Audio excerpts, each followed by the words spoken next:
probably can't hear it because I'm hopefully shielding my mic a bit. But welcome back to the windiest country in the bloody world. I am being blown around like you wouldn't believe. It's quite cold, but not too bad. And I'm having a nice time, but I couldn't even bring my big tripod out. It does get blown over. So I'm relying on some rather small bits and pieces at the moment. And here is something that we will definitely need to go back for because it's really quite fun.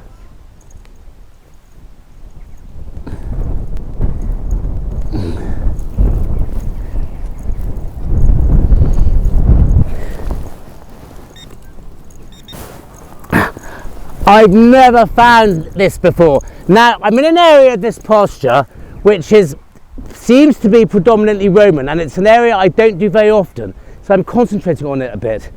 And my God, well, I dug it up and looked like a copper jeton, but I think there's more than that. I think it looks like a dinosaur. It's obviously a brooch of sorts. You can see from the back. Quite often when I get modern designs like this, I think it's got to be a modern badge, but the thing is the technology of the badge has not changed in millennia. So what sometimes looks like a very modern fitting like this, which is absolutely typical of a badge or brooch, you know, the pin goes from one end and clicks in the other, but I just don't think it can be. I mean, God knows what's going on. But I mean, it's absolutely beautiful. It's certainly an animal of sorts. It looks like a big lizard or a dinosaur or something. That's got to be old. That's got to be very old. That's got to be Roman, hasn't it, or Saxon? My God, what an absolute beauty. It's a first for me and I'm absolutely thrilled. I can go home on that if nothing else happens, but we will go on for a little longer anyway. But let's go back to headquarters and have a look.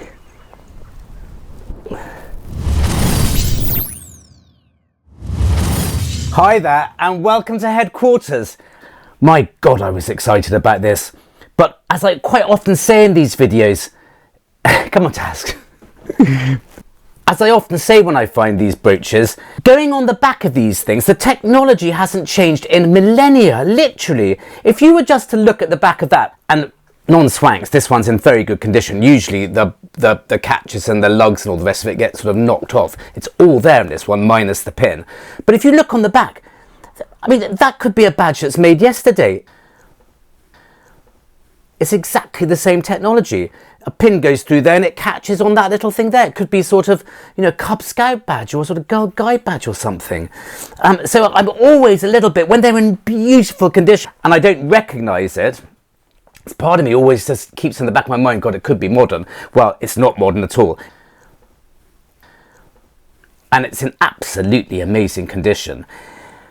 It is Saxon and it's mid to late Saxon. And it depicts an animal. Now, God, talk about animal. To me, it looks like a sort of dinosaur or lizard or some sort of enormous, great sort of beast of sorts. Funnily enough, this book arrived the day before I found it, which is a catalogue of all Hattat's brooches. I've got this one, which I often allude to, but it's only one of 4 books that Hattat has of his collection. And my God, did he have a collection. I mean, I won't talk about this now because I talk about it a lot, and I'm about to do a video on my other channel about research, and that'll come into that. But this one is a visual catalogue of all the brooches. So what you do is literally, you can just flick through and find what you're looking for. In this case, I found it fairly quickly. I was quite lucky. It is under Anglo-Saxon disc brooches of the middle to late period, and right down here there are 3 brooches and they look absolutely, well, they're identical because it is the one. One has pellets in it, which mine one has, one doesn't.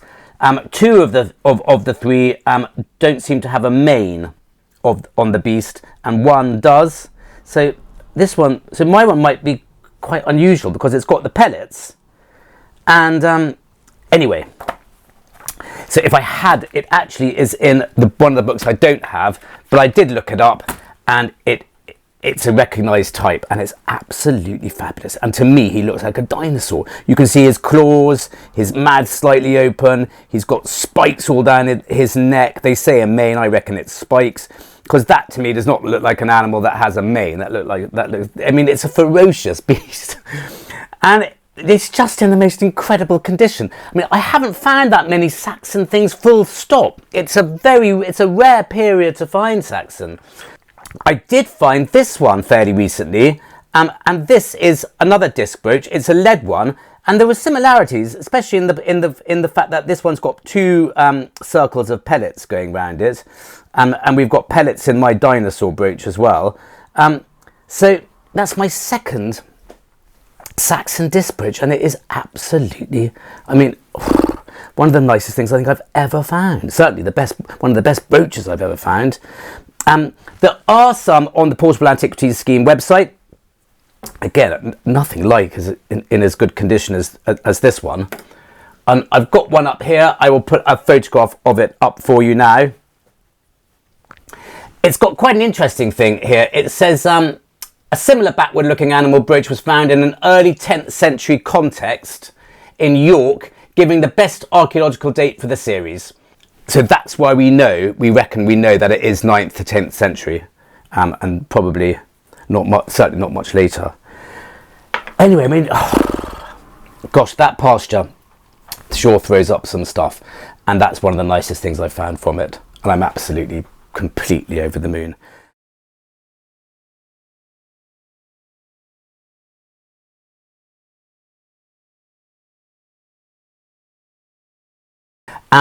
And thank you very much for listening to all that. We come back a bit later because I find something else which is Saxon. And my God, anyhow, we'll deal with that as and when. And let's go back to the fields. Well, it's been raining, so I haven't been filming, but I found a couple of quite nice bits I'll show you in a minute. And this is just perfect for here.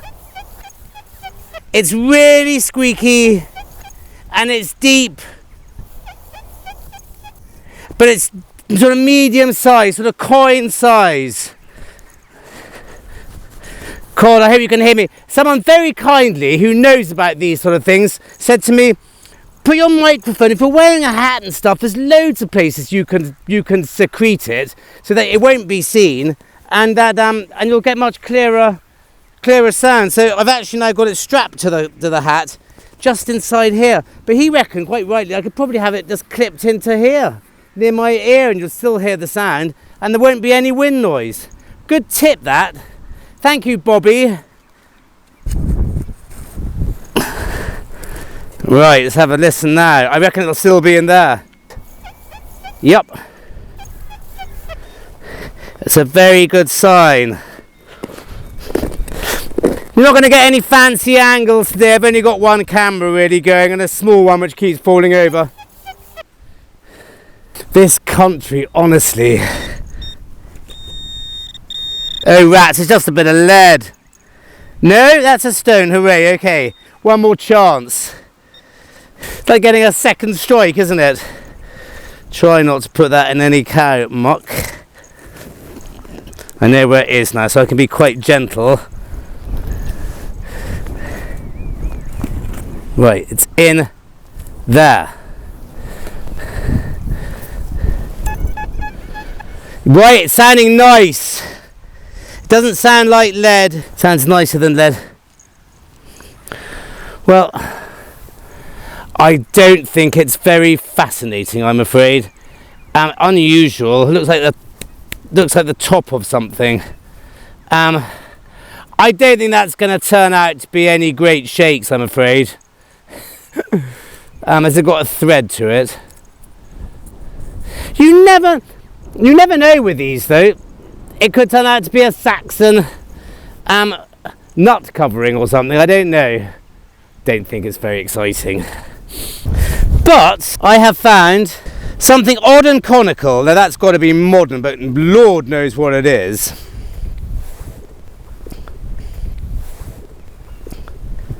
A particularly nice hoop. Really misshapen and wonky, and it's obviously been very worn on one side. This probably is something to do with horses, and it's a whatever you call it, something, one of those things that link all the bits of leather together. That's almost certainly what that is. A lovely bit of old bronze pot. That's a really nice rim. That's got some proper age.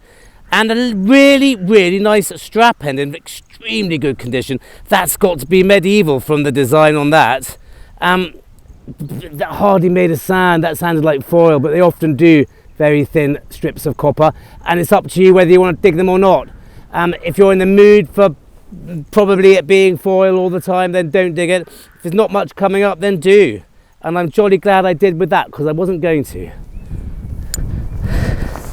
Well, what a shame I didn't dig this one live. It was on my way back, and the last dig was just over there. It's a really lovely buckle. It doesn't look in that good condition. It almost looks like it's made of iron. It's not. It gave a really lovely belting signal, and it wasn't that deep. I mean, I think I'm going to put my neck out and say that it's Tudor or earlier. It's a lovely design, and I'm really pleased with it. What a lovely find. Cracking buckle. I find lovely buckles up here, I've got to say, though. I am lucky. I've also just found this. Now, I dug it up and it looked so neat from digging that I thought, got to be army. It looks like it was made not yesterday, it looked like it was made after yesterday. It's so new looking. But there was one on the detecting hub very recently, and it's a Saxon something, I think. Even though the ones I've seen photographs of, having looked at the one on the detecting hub, it was only about 2 weeks ago. Looked, you know, not as, dare I say it, not as good as this one, but that to me looks very, very modern. But part of me thinks I've only seen the photographs once or twice, so it's not particularly fresh in my memory of exactly what they should look like. But I may be right in thinking that is something to do with the Saxon wrist thing or something. I don't even know. I wasn't paying that much attention, so my God, I just wonder. It might be when I get back home and look at it and compare it, it might be completely different. And it might be a bit of sort of Second World War or later. But gosh, it looks like it's got a bit of a clasp there. Wow. Hi there, welcome back. Well, not that you ever would, of course, but there's a lesson here, and it's don't discard or throw away or underestimate something that maybe A, looks too new, or B, looks like it might have snapped off a piece of farm machinery, because this does turn out to be a Saxon wrist clasp, and they're quite early. They date to the 5th or the 6th century, and not only is it a Saxon wrist clasp, but my God, it's an absolutely immaculate one. There are quite a few on the Portable Antiquities Scheme website, but nothing like as this. I promise you, when I first saw it come out of the ground, I thought modern hinge, modern piece of rubbish from the army or from a bit of machinery. I didn't throw it away. I never throw anything away. I'm a magpie. I'm an antiques dealer. I can't sell anything that I like. I end up keeping all the good stuff, and I've got boxes and boxes of stuff that I never throw away, just in case. So I would never have thrown this away, obviously, but I mean, I would have probably just sort of put it aside and sort of thought nothing of it. But I immediately remembered Becky Boo, who is on the detectinghub.co.uk, put one of these up the other day. She had an inkling what it was, and it was verified for her very quickly as a Saxon wrist clasp. And even then I thought, well, it can't be, because I mean, hers was very nice, Becky, yours was lovely, but I mean, it still looked, you know, to an extent 1400 years old. This does not look 1400 years old. Anyway, I mean, what a piece of history. Now, the second thing was, because we are all at fault, I'm afraid. This time it wasn't me, but we were slightly all at fault at presuming that everyone knows about everything. I had no idea what this was or how it worked. A wrist clasp, a sleeve clasp. I mean, in what way, in what sense? And no one, I didn't actually ask the detecting hub. I usually do sort of point out, well, look, come on, can someone tell us how this works? Because they were just all talking about it as if, you know, one should know what these things were. Anyway, with some difficulty, I found out, because it's not very obvious. This is one part of the clasp. You would have had one part there, and you can see a little hook there. And then you would have had an almost identical part, but with an opening for it to have clipped onto. So you would have had two, it would have been one of a pair. It would have been sewn on to your cuff. It's an early cuff link, effectively. It would have sewn on there, on one side. And the other one would have sewn on there.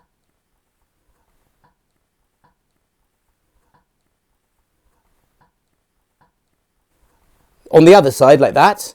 And a lady, because I think they were 4 girls, would have been able to have clipped her wrist thing together using these wrist clasps. Wrist clasps, my gosh, it's like a bit like a sort of tongue twister. Anyhow, so now I know, and it's like this hobby, it's so funny. Once you've seen one, you know, as soon as someone else puts one on the detecting hub and goes, just found this, what is it? I'll be the first to go, oh, so Saxon wrist clasp, don't you know? And I won't tell people how it works. But anyway, I did find a webpage of a video on YouTube, I'll put all the details, of a lady who's talking about how these work, and it's sort of, there's figures of it. So what I thought was a very nondescript piece of broken farm machinery turns out to be a Saxon wrist clasp from the 5th or the 6th century. I don't think they're much later than that. And what a wrist clasp it is. It's absolutely beautiful, and I'm completely thrilled.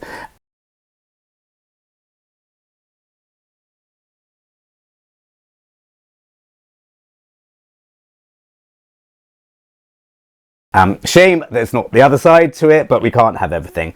Anyway, thank you very much for listening to all that, and let's go back to the fields.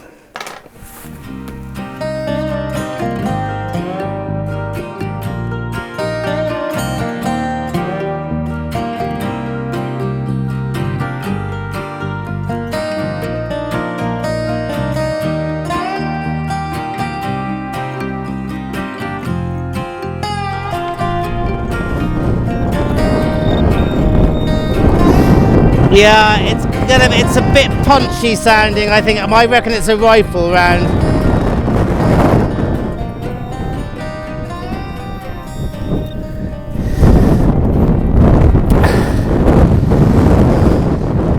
It's a big bit of old copper. Definitely got some age to it, that's definitely got quite a lot of, gosh, it might even be a bit of a plate. It's got lines around it. Well, I think that might be more interesting than I first give it credit for. Holes and lines. I wonder. Well, that's a jolly nice one. I mean, they often do come out really well, coins out of this posture, but it's a George III halfpenny, or halfpenny, 1807. Gosh, that's just a really... I mean, they can often be completely toasted, these coins. There's nothing on them at all. Not the rarest thing in the world, but jolly nice all the same. This is going to be my last dig. Hope you can hear me. Where's the wind coming from? Sort of beyond caring. Not very deep, but nice and squeaky. And it's not a ring pull. If you know me from my videos from up here, or you'll know this is full of ring pulls and bottle tops and all sorts of nasty things, but they're very close to the surface. You soon get used to ignoring them. And this is not a ring pull or anything nasty. Might not be very good because it's not very deep, but it's not a nasty. It's still in there, which is nice. But it's not very deep, rats. Okay, it might be a ring pull. This pasture is such fun still because I've been doing it for quite a long time, and as we all know, it takes decades to get good at a metal detector. You're always learning, and I'm digging up signals now that I know I wouldn't have dug 2 years ago. I know I wouldn't have done. Now, I am digging up more bits of very small iron as a result, because as we know, the iffy, very deep, slightly misshapen iron can be deceiving, and mixed with the ground on the dais in hot, it does, you know, but still, I'm still digging up nicer things I know I may have ignored in the past. It's not like coming to a new field, but with experience, you definitely find more stuff. Oh, I can see it, rat! Ah, what a way to end. I am sorry. It's just a ruddy little musket ball. Better than nothing. And as I said, I knew it wasn't trash. It was just deep enough, but nothing to write home about, I'm afraid. I'm not going to close up that one. I can't be bothered. Thank you very much for joining me. And I'll see you next time.